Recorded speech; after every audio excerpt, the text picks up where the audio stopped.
आज हम पढ़ेंगे कॉन्स्टिट्यूशन का एक और बहुत ही important feature universal adult franchise. लेकिन यूनिवर्सल एडल्ट फ्रेंचाइज को समझने से पहले एक बार क्विकली रिवाइज कर लेते हैं कि अब तक हमने कॉन्स्टिट्यूशन के कौन कौन से इंपॉर्टेंट फीचर्स पढ़े हैं। सबसे पहले हमने पढ़ा लॉन्गेस्ट रिटन कॉन्स्टिट्यूशन।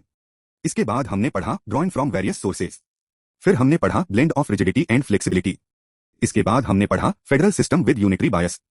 फिर हमने पढ़ा पार्लियामेंट्री फॉर्म ऑफ गवर्नमेंट। इसके बाद हमने पढ़ा synthesis of parliamentary sovereignty and judicial supremacy. India में ना पार्लियामेंट कंप्लीटली सॉवरेन है और ना जुडिशरी कंप्लीटली सुप्रीम। फिर हमने पढ़ा इंटीग्रेटेड एंड इंडिपेंडेंट जुडिशरी। इसके बाद हमने पढ़ा फंडामेंटल राइट्स। फिर हमने पढ़ा directive principles of state policy. इसके बाद हमने पढ़ा फंडामेंटल ड्यूटीज। तो ये थे कॉन्स्टिट्यूशन के कुछ इंपॉर्टेंट फीचर्स जो हमने अब तक कवर किए हैं। Universal adult franchise. अब बात करते हैं यूनिवर्सल एडल्ट फ्रेंचाइज की। इंडियन कॉन्स्टिट्यूशन ने इलेक्शंस के लिए यूनिवर्सल एडल्ट फ्रेंचाइज को अडॉप्ट किया है। इसका मतलब है कि लोकसभा और स्टेट लेजिस्लेटिव असेंबलीज के इलेक्शंस में हर एलिजिबल सिटीजन को वोट देने का अधिकार है।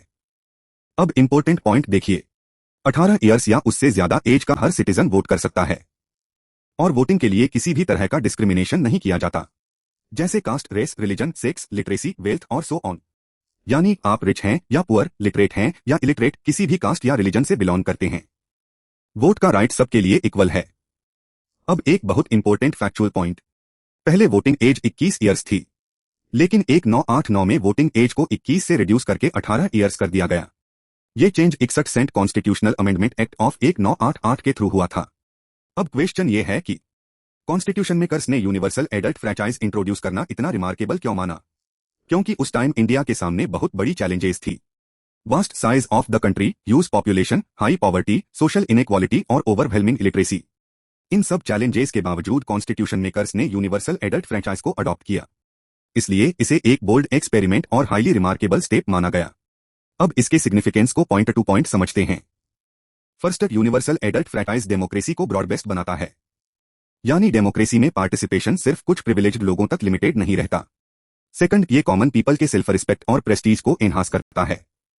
एक ऑर्डिनरी सिटीजन को भी अपनी गवर्नमेंट चूज करने का इक्वल पॉलिटिकल पावर मिलता है। थर्ड, ये प्रिंसिपल ऑफ इक्वालिटी को अपहोल्ड करता है। हर एलिजिबल सिटीजन के वोट की वैल्यू इक्वल है। Fourth, universal adult franchise minorities को अपने इंटरेस्ट्स प्रोटेक्ट करने में एनेबल करता है। यानी माइनॉरिटीज भी इलेक्टोरल प्रोसेस के थ्रू अपनी पॉलिटिकल वॉइस एस्टैब्लिश कर सकती हैं। फिफ्थ एंड लास्ट, ये वीकर सेक्शंस के लिए new hopes and Vistas open करता है। तो ओवरऑल यूनिवर्सल एडल्ट फ्रेंचाइज का कोर आइडिया है इक्वल पॉलिटिकल पार्टिसिपेशन, इक्वालिटी और इंक्लूसिव डेमोक्रेसी।